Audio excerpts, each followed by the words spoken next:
Hey guys, this is where things start to get really interesting, and that's when we can use transistors to build logical operations.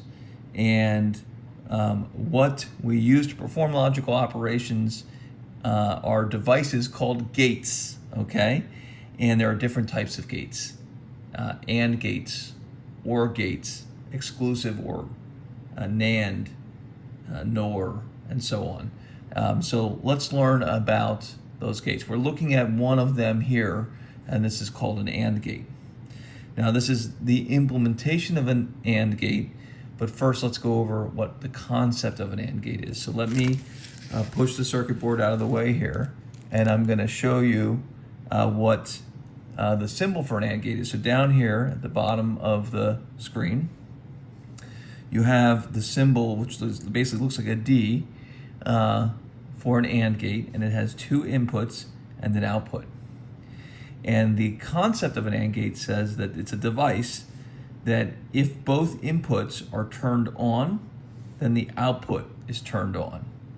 If only one or the other input is turned on, then it doesn't matter, the output will stay off. Or if both inputs are off, then the output is off, okay? That creates what we call a truth table. So if we just scroll this up here a little bit, we're looking at the truth table of the AND gate. So here you can see the input being 0, okay, for off, or 1 for on. All right, now you can start to see where we always say computers, everything's a 1 or a 0 in computers. This is our first encounter to that concept. So 0 means off, 1 means on. And here, if input 1 is 0 and input 2 is 0, then the output is 0, okay? Or synonyms, if input 1 is off, if input 2 is off, the output is off. Another synonym for 0 is low, or for a 1 is high, right? So you might hear high, on, true, or 1, or low, off, false, 0, all the same thing. Okay, now let's keep working down the truth table. If input 1 is a 1 or high or on, and input 2 is low or off or 0 or false, then the output is low, off, false, or 0. Right? And the same is true for the inverse. If input 1 is off but input 2 is on, then the output is still off. And if it's a huge mistake in my table, how embarrassing. My gosh, I got too comfortable there writing zeros. Then if input 1 is on, so this is on, input 2 is on, then the output is going to be on. This is the whole point here, guys, of the AND gate, is this right here. We want that state in order for that to go high. Okay, so that's a very silly mistake. Okay, now going back to our circuit,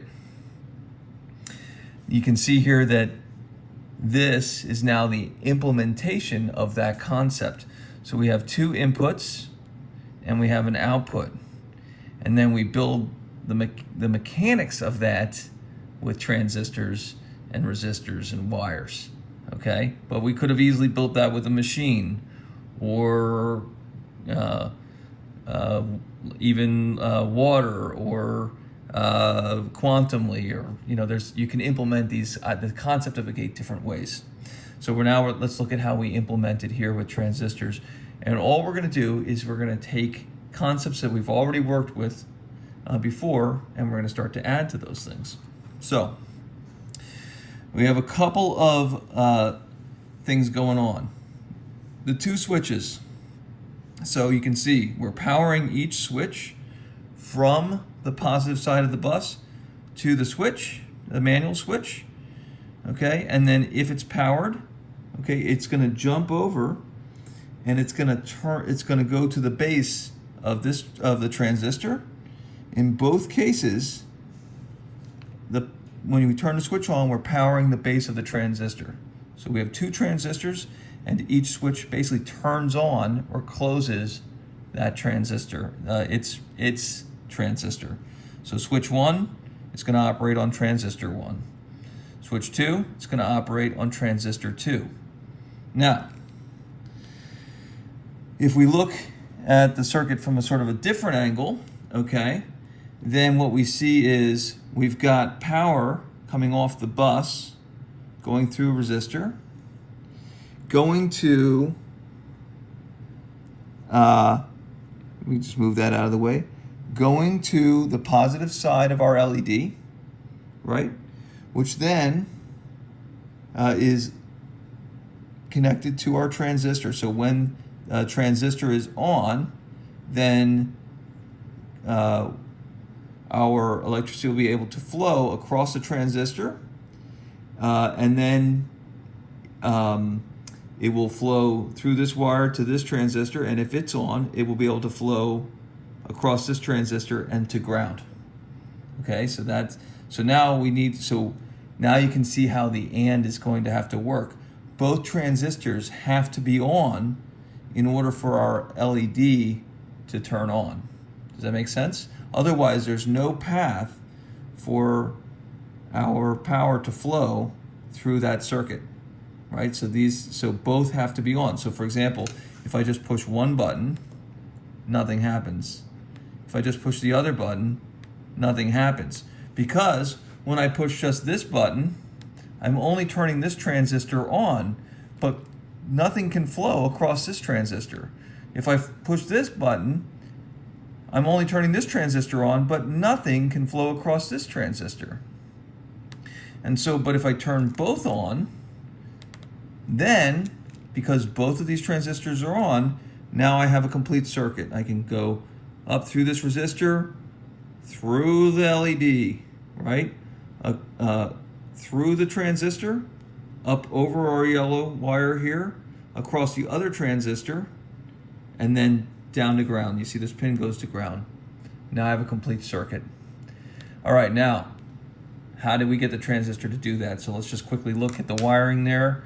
So I'm going to turn this just a little bit so you can see different things here going on. So again, the switch, the switch turns on the base of each transistor, okay? So there's nothing very interesting about that.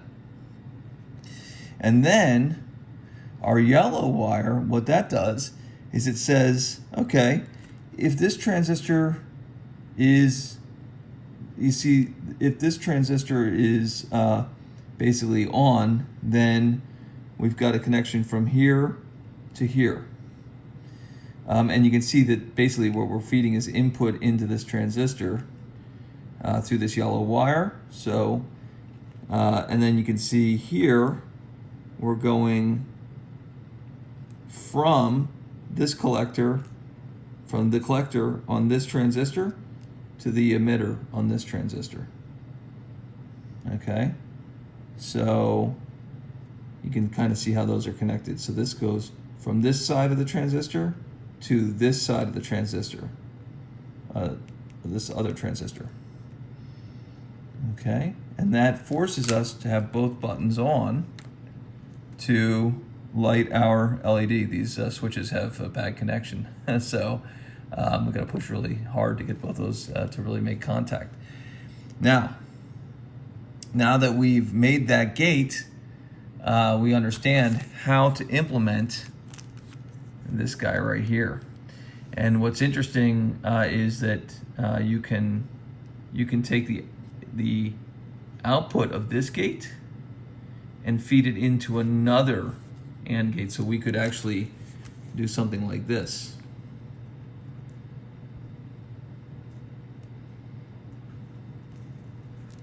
Where, for example, if these two inputs are on, then this turns on and it turns on one leg of the next AND gate, okay?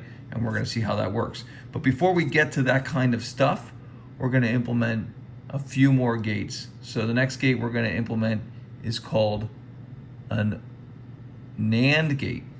And what the NAND gate is going to do is it's going to invert the input, so that basically when we look at that truth table, you're going to see that when all of these are low, the output will actually be high, and when all of these are high, the output will be low. And that's called a NAND gate, or not AND. So it's opposite of. So I'm going to show you what that symbol looks like. It's going to be a different symbol, slightly different symbol, and the circuit's going to be a little bit different. We're going to have to invert the output of the circuit. So that's the next thing we're going to build.